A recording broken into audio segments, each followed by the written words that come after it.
Pernahkah kamu merasa teriakan yang paling kencang justru adalah keheningan? Bukan suara yang menusuk telinga, tapi kesunyian yang menusuk jiwa. Kesunyian yang membuatmu mempertanyakan segalanya. Bayangkan ini, kamu baru saja bertengkar dengan pasanganmu. Alih-alih berdebat atau berteriak, dia hanya diam. Tidak membalas pesan, tidak menjawab telepon. Kamu merasa panik, cemas. Apa salahku? Apa dia akan meninggalkanku? Kamu mulai mengisi kekosongan itu dengan ketakutan terburukmu. Atau di kantor, setelah presentasi penting, bosmu hanya menatapmu tanpa ekspresi. Hening, pikiranmu langsung kacau. Apakah presentasiku buruk? Apakah aku akan dipecat? Keheningan itu menjadi ruang penyiksaan yang kamu ciptakan sendiri. Selamat, kamu baru saja menjadi korban dari salah satu alat psikologi paling gelap, keheningan yang terencana. Jadi, mengapa keheningan begitu kuat?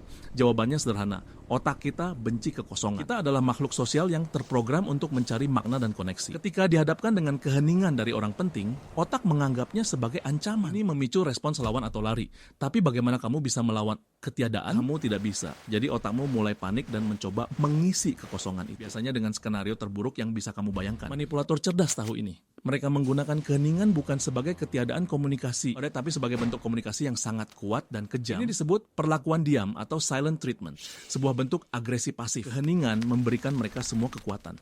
Mereka yang diam mengontrol narasinya, karena kamulah yang pada akhirnya akan memecah keheningan itu, seringkali dengan permintaan maaf. Mari kita lihat beberapa medan pertempuran di mana keheningan digunakan sebagai senjata. 1. Keheningan sang algojo emosional. Ini adalah silent treatment klasik dalam hubungan. Pasanganmu marah dan alih-alih bicara, mereka membangun tembok. Tujuannya, membuatmu merasa bersalah dan putus asa hingga kamu merendahkan diri untuk meminta maaf. Ini bukan tentang menyelesaikan masalah. Ini adalah tentang hukuman dan kontrol. 2. Keheningan sang negosiator ulung. Dalam bisnis, setelah kamu memberikan tawaran, seorang negosiator cerdas akan diam. Keheningan ini membuatmu tidak nyaman. Kamu mulai ragu, apakah tawaranku terlalu tinggi? Lalu kamu mulai menurunkan tawaranmu sendiri, bernegosiasi melawan dirimu sendiri. Mereka menang tanpa mengucapkan sepatah kata pun. 3. Keheningan sang intelektual semu. Di sebuah rapat, seseorang yang tidak tahu apa-apa bisa terlihat bijaksana hanya dengan diam dan mengangguk. Orang lain akan menganggap keheningannya sebagai tanda pemikiran yang mendalam.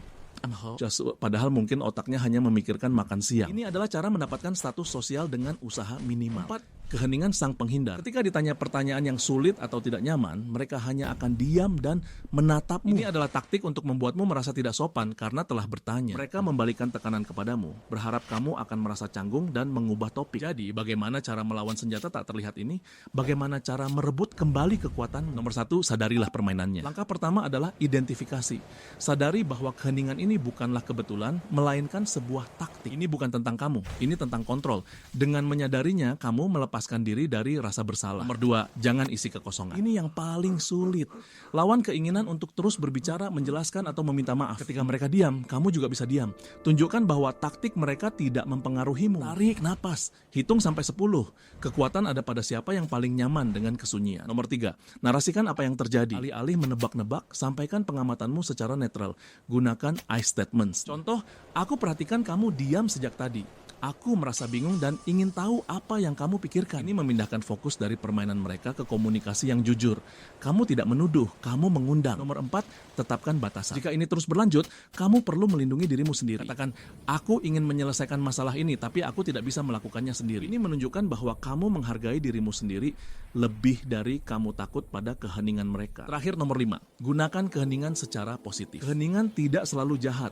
Kamu bisa menggunakannya untuk kebaikan. Gunakan jeda saat berbicara untuk memberi penekanan. Gunakan keheningan untuk benar-benar mendengarkan orang lain, bukan hanya menunggu giliranmu berbicara. Keheningan bisa menjadi ruang untuk refleksi, bukan panggung untuk hukum. Pada akhirnya, keheningan adalah sebuah kanvas kosong. Seorang manipulator akan melukis ketakutan dan kecemasanmu di atasnya. Orang yang bijak akan menggunakannya untuk menciptakan ruang untuk pemahaman dan koneksi. Jangan biarkan orang lain menggunakan keheningan untuk mengendalikanmu. Sebaliknya, pelajarilah bahasanya. Pahami kapan ia digunakan untuk menyakiti dan kapan ia digunakan untuk menyembuhkan. Kuasai keheninganmu sendiri dan kamu akan menguasai narasimu. Karena terkadang pernyataan yang paling kuat adalah tidak mengatakan apa-apa sama sekali.